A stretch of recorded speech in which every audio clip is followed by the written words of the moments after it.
السلام علیکم ورحمۃ اللہ وبرکاتہ۔ جی کلاس 7، آج ہم تیسرا سبق پڑھنے لگے غزوہ تبوک۔ یہ بھی ایک جنگ کا ہی واقعہ ہے اور ایک جنگ ہی کے بارے میں پوری تفصیل بتائی گئی ہے۔ فتح مکہ کے بعد مسلمانوں کا رعب و دبدبہ پورے عرب میں پھیل چکا تھا۔ لوگ گروہ در گروہ اسلام قبول کر رہے تھے۔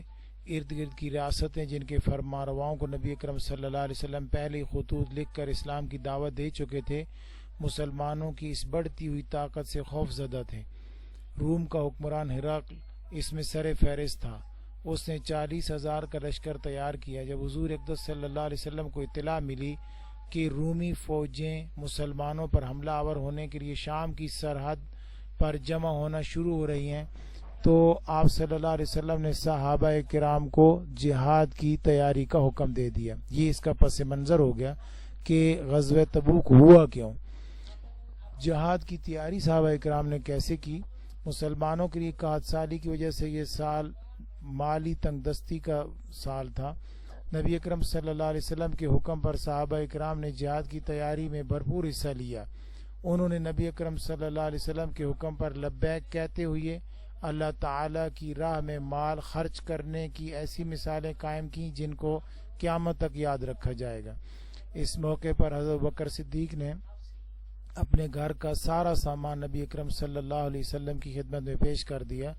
حضرت عمر فاروق رضی اللہ تعالیٰ عنہ نے اپنے گھر کا آدھا مال پیش کیا۔ حضرت عثمان غنی رضی اللہ تعالیٰ عنہ نے 900 اونٹ، 100 گھوڑے، 1000 دینار، 200 اقیہ چاندی آپ صلی اللہ علیہ وسلم کی خدمت میں پیش کی۔ دیگر صحابہ اکرام نے بھی اپنی اپنی استطاعت سے بڑھ کر جہاد میں حصہ لیا۔ صحابہ اکرام اس قدر بے سر و سامان تھے کہ وہ جہاد کی تیاری میں حصہ نہیں لے سکے۔ انہوں نے اپنی جانیں برگاہ رسالت میں پیش کرتے ہوئے عرض کیا کہ انہیں بھی جہاد فی سبیل اللہ میں ساتھ لے جایا جائے۔ آپ صلی اللہ علیہ وسلم نے سواریوں کی کمی کی وجہ سے انہیں مدینہ میں ٹھہر جانے کا حکم دیا۔ خلوص، جذبات اور جہاد پر ساتھ نہ جا سکنے کی حسرت میں ان کی آنکھوں سے آنسو نکل آئے۔ اللہ تعالیٰ نے ان کا نقشہ یوں کھینچا، وَأَعْيُنُهُمْ تَفِيضُ مِنَ الدَّمْعِ حَزَنًا أَلَّا يَجِدُوا مَا يُنْفِقُونَ، اور اس غم سے کہ ان کے پاس خرچ کرنے کے لیے کچھ موجود نہ تھا، ان کی آنکھوں سے آنسو بہہ نکلے۔ 9 ہجری میں حضور اقدس صلی اللہ علیہ وآلہ وسلم کی قیادت میں 30,000 صحابہ اکرام شام کی طرف روانہ ہوئے۔ آپ صلی اللہ علیہ وسلم کی حیات مبارکہ میں مسلمان مجاہدین کی یہ سب سے بڑی تعداد تھی۔ ان میں 10,000 سوار تھے۔ سواریوں کی کمی کی وجہ سے صحابہ اکرام باری باری سواری کرتے تھے۔ 18 آدمیوں کے لیے ایک اونٹ تھا۔ اکثر صحابہ اکرام نے یہ طویل سفر پیدل ہی طے کیا۔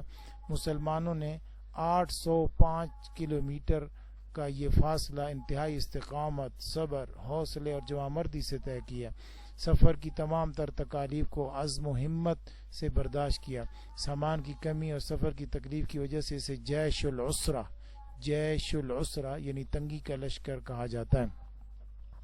رومیوں کی شکست۔ مسلمانوں کی جرأت مندانہ پیش قدمی کے نتیجے میں رومی فوج اسلامی لشکر کا مقابلہ کی ہمت نہ کر سکی۔ اس لیے اس غزوے میں مسلمانوں کو بغیر لڑائی کے فتح حاصل ہوئی۔ نبی اکرم صلی اللہ علیہ وسلم نے تمام صحابہ اکرام کے ہمراہ 20 دن تک تبوک کے مقام پر قیام کیا اور پھر واپس مدینہ منورہ تشریف لے آئے۔ جب اسلامی فوج مدینہ منورہ میں واپسی کی خبر پہنچی تو بچوں، عورتوں اور بچیوں نے آپ صلی اللہ علیہ وسلم کا اسی طرح والہانہ استقبال کیا جس طرح ہجرت مدینہ کے موقع پر کیا تھا۔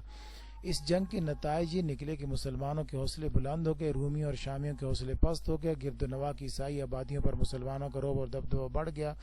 بہت سی سرحدی قبائل نے جزیہ دے کر مسلمانوں کی اطاعت قبول کر لی۔